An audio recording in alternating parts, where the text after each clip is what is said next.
চেহারা সুন্দর হওয়া এটা আমাদের অনেকের ইচ্ছে, কিন্তু জানো কি, ইসলাম শুধু বাহ্যিক সৌন্দর্য নয়, চরিত্রের সৌন্দর্যকেও গুরুত্ব দেয়।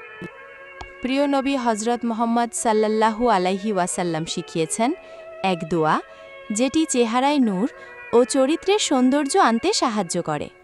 আল্লাহুম্মা হাসান্তা খালকি ফাহাসিন খুলুকি। এর অর্থ হল, হে আল্লাহ, আপনি আমার চেহারা সুন্দর করেছেন, আপনি আমার চরিত্রকেও সুন্দর করুন। এই দোয়াটি আয়নায় মুখ দেখার সময় অথবা ঘুমানোর আগে কিংবা নামাজের পর পড়তে পারো। নিয়মিত পড়লে ইনশাল্লাহ চেহারায় নূর আসবে এবং সুন্দর চরিত্র সুন্দর চেহারা চেয়েও অনেক বেশি মূল্যবান। আর যদি দুটোই পাও, তাহলে তুমি দুনিয়া ও আখিরাতে সফল। পড়ো এই দোয়া, নিজের ভেতরের আর বাহ্যিক সৌন্দর্য গড়ে তোলো। জাজাকাল্লাহ খাইর। ভিডিওটা আপনার ভালো লাগলে লাইক ও আমার চ্যানেলটাকে সাবস্ক্রাইব করে দেবেন আশা করি।